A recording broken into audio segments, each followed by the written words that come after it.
Bonjour, bonjour. Aujourd'hui, comme d'habitude, une recette hyper facile. Il s'agit du bœuf carotte au cookéo. Donc, je vais commencer par mettre un filet d'huile dans mon cookéo, le mettre sur manuel, cuisson classique, hop, troisième icône, hop, et c'est en préchauffage. Quand la matière grasse est chaude, je mets mes morceaux de bourguignon. Je mélange pour éviter que ça n'attache. Je mets un demi-oignon parce que nous ne sommes que deux. Mais si vous êtes plusieurs, vous mettez au moins un oignon pour 4 personnes. J'ajoute des lardons. Alors mon paquet d'hier était entamé, mais je vais en entamer un autre parce que ça fait pas beaucoup.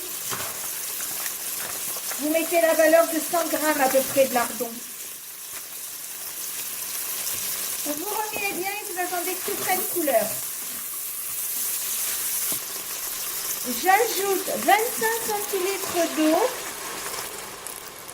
pour commencer. Ensuite, je coupe les carottes en morceaux comme ceci.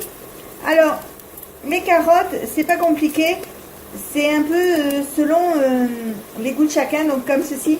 C'est un peu selon comme les goûts de chacun. Normalement, il en faudrait 150 grammes par personne. Mais si vous aimez beaucoup les carottes, ben vous en mettez un peu plus. Si vous n'aimez pas trop les carottes, eh bien vous en mettez moins.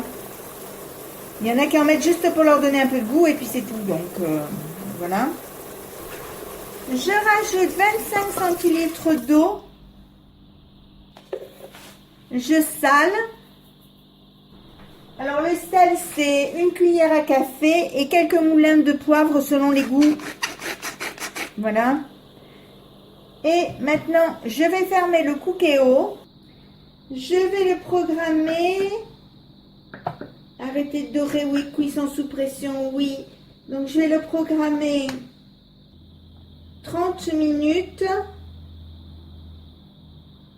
pour que la viande cuise bien. Je ferme le couvercle et on se retrouve tout à l'heure. Voilà, ça y est, l'appareil s'est arrêté. C'est cuit, je l'ai mis dans mon plat de service. Et maintenant, nous allons passer à table et nous régaler. Donc, vous voyez, on voit bien les carottes, la viande, les oignons. Tout est beau, il y a une jolie sauce. Moi, je vais le servir avec du riz, mais vous pouvez très bien le faire avec des pommes de terre, des pâtes, de la semoule. Ce que vous voulez, tout se marie très bien avec. Avec un gratin dauphinois aussi, ça peut être sympa. Ce sont juste quelques idées d'accompagnement, mais après vous faites comme vous voulez, chacun est libre et ça sera bon d'une manière comme d'une autre. Si ma recette vous a plu, n'hésitez pas à mettre un j'aime, un commentaire ou tout simplement à vous abonner à ma chaîne. C'est facile, c'est rapide, c'est gratuit et ça fait toujours plaisir.